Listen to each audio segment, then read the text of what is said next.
আপনারা আমার স্বামীরে বাঁচান। আল্লাহ না করুক আমার স্বামী কি যুদ্ধ হয়ে যায়, আমার এই সন্তানগুলো নিয়ে আমি কই দাঁড়াবো তাও আমি জানি না। আমার স্বামীর পাশে যদি আপনারা সবাই হেল্প করেন তাহলে দেখা গেছে একটা মানুষ, সবার সাহায্যে একটা মানুষ বাঁচতে পারে।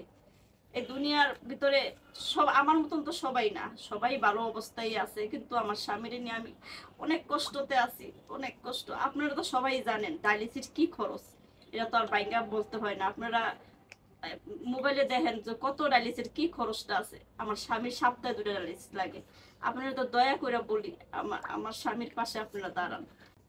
আচ্ছা, আপনার বাবা মা আত্মীয় স্বজন কেউ কি আছে?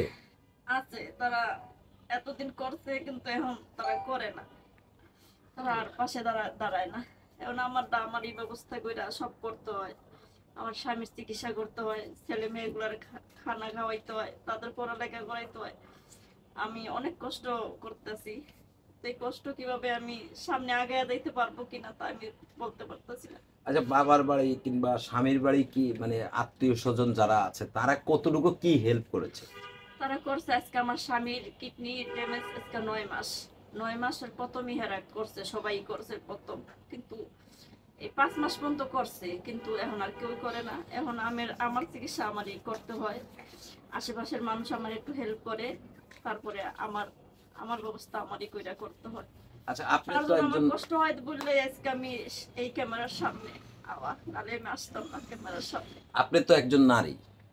আসলে আপনার কি করণীয় আছে, কিভাবে এই অসুস্থ স্বামীকে নিয়ে আপনার এই পরিবারটা চালাচ্ছেন, 3টা সন্তান সহ, সেই কথাগুলো আমরা শুনতে চাই আপনার কাছ থেকে। আমি তো বললাম আমি এক বাসায় কাজ করি, তাই মাসে বেতন পাই। মাসের বেতন দিয়ে তো স্বামীর চিকিৎসা হয় না। এখন কি করবো, আমি সবার থেকে চায়া চুটতে নিয়ে নিয়ে আমার স্বামীর চিকিৎসা করি। আর ওই সন্তানগুলারে বলতাছি তো একবেলা খাইলে আরেকবেলা খাইতে পারি না, ঠিক মতন বেতন দিতে পারতাছি না, মাদ্রাসায় তাদেরকে ঠিক মতন পড়ায়ও না।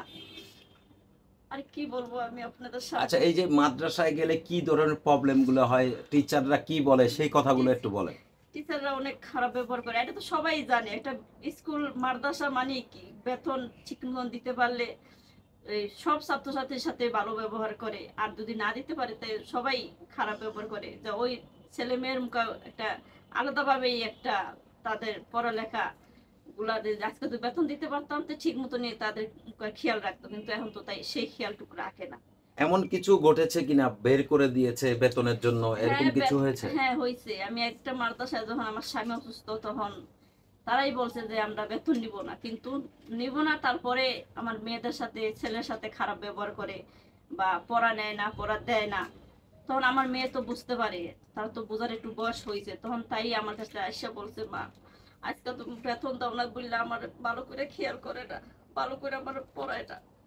মা আমি আর ওই ওই মাদ্রাসা যাবো না। তখন আমারও খারাপ লাগছে, আমার কষ্ট লাগছে। আজকে তো আমার স্বামী সুস্থ থাকতো তাহলে তো আজকে এই কথাগুলো শোনা লাগতো না। তখন মেয়েরা বলছি মা থাক, ওই মাদ্রাসা তোমার যাওয়া লাগবে না। তখন হেরা আইসা বলে যে আপনি মাদ্রাসা দেন না কেন।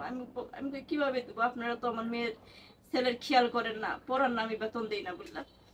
তারপরে এদিকে আরেক মাদ্রাসায় দিছি, তাদেরকে বলছি, বলার পরে তারা বেতন কম নিব কিন্তু বেতন দিতে হইব।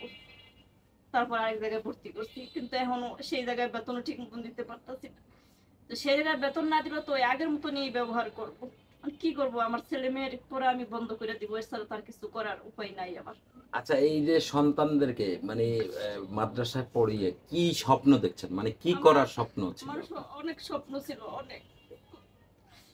আমি চাইছি আমার 3টা সন্তানকে আমি মাদ্রাসার লাইনে পড়াবো, ওর ছেলেরে মেয়েরে হাফিজি বানাবো, মেয়েরে হাফিজি বানাবো। কিন্তু আমার স্বামীর কিডনি ড্যামেজ হওয়ার পর যে আমি আমার সব আশা আকাঙ্ক্ষার সব শেষ। আমি জানি না আমার স্বামী সুস্থ হবে হবে কি না, বা আমার আশা পূর্ণ হইব কিনা তাও আমি জানি না। কিন্তু আচ্ছা, আমার আপনার স্বামী যখন সুস্থ ছিল তখন কি কাজ করতো, কিভাবে চলতো আপনার পরিবারটা, সেটা একটু বলেন। তখন আমার ভালোই চলতো, আমার আল্লাহর রহমতে আমার কোনো দিকে অভাব ছিল না। আমার যদি জায়গা জমি নাও থেকে থাকতো, ছিল না, তাও আমার কোনো অভাব ছিল না। আমার স্বামী তো সুস্থ ছিল, তখন আমার স্বামী কাজ করছে। আমি আলহামদুলিল্লাহ ডাইল ভাত খাই অনেক সুখে আছিলাম, অনেক ছেলে মেয়ে নিয়ে স্বামী নিয়ে অনেক সুখে আছিলাম। কিন্তু এখন তো আমার স্বামী অসুস্থ হয়ে গেছে, স্বামী তখন বাজাপুরার কাজ করতো। বুঝিনি কি? বাজাপুরার কাজ, মানে ভাজাপোড়া হ্যাঁ বিক্রি করতো? বিক্রি করতো। আচ্ছা, নিজস্ব দোকান ছিল না ফুটপাতে বিক্রি করতো? না, ফুটপাতে দোকান, অন্যজনের দোকানে কাজ করতো। তখন 700 টাকা বেতন পাইতো।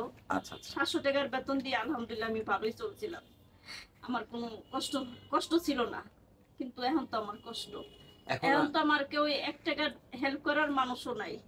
ওই যে বললাম আজকে তো আমার ছেলে থাকতো আমার পাশে, বড় ছেলে, তাহলে অবশ্যই আমার ছেলে 100 টাকা হইলো তো আজকে আমার ছেলে আইনা আমার পাশে দিত।